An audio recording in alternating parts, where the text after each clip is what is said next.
Canada ബന്ധം പുനഃസ്ഥാപിക്കാനൊരുങ്ങി Canadian പ്രധാനമന്ത്രി mark Carney. Justin ട്രൂഡോയുടെ ഭരണകാലത്ത് ദുർബലമായ ബന്ധം ശക്തിപ്പെടുത്താനാണ് കാർണി ശ്രമിക്കുന്നത്. ഇന്ത്യയുമായുള്ള വാണിജ്യ ബന്ധം വൈവിധ്യവൽക്കരിക്കാനും കാനഡ സെൻട്രൽ ബാങ്ക് മുൻ ഗവർണർ കൂടിയായ കനേഡിയൻ പ്രധാനമന്ത്രി ആഗ്രഹിക്കുന്നുണ്ട്. സമാന ചിന്താഗതിയുള്ള രാജ്യങ്ങളുമായി വ്യാപാരം വൈവിധ്യവൽക്കരിക്കാനാണ് കാനഡ ശ്രമിക്കുന്നത്. ഇന്ത്യയുമായുള്ള ബന്ധം പുനഃസ്ഥാപിക്കാൻ അവസരങ്ങളുണ്ടെന്ന് പ്രധാനമന്ത്രിയായി തെരഞ്ഞെടുക്കപ്പെടുന്നതിന് മുൻപ് നടന്ന ഒരു സംവാദത്തിൽ കാർണി പറഞ്ഞിരുന്നു.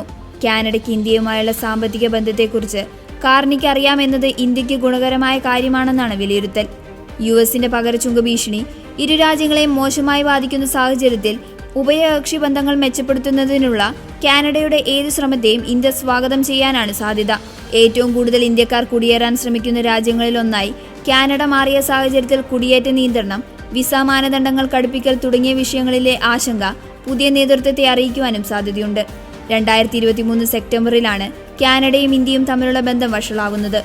ഖലിസ്ഥാൻ തീവ്രവാദി ഹർദീപ് സിംഗ് നിജ്ജറിന്റെ വധത്തിൽ ഇന്ത്യക്ക് പങ്കുണ്ടെന്ന് ജസ്റ്റിൻ ട്രൂഡോയുടെ ആരോപണമാണ് പ്രശ്നങ്ങൾക്ക് കാരണം. ഇതിനെതിരെ ഇന്ത്യയും രംഗത്തെത്തിയിരുന്നു. തുടർന്നുണ്ടായ സംഘർഷങ്ങൾ ഇരു രാജ്യങ്ങളും തമ്മിലുള്ള ബന്ധം വഷളാക്കുന്നതിലും ഉന്നത നയതന്ത്രജ്ഞരെ പുറത്താക്കുന്നതിലും കൊണ്ടെത്തിക്കുകയായിരുന്നു.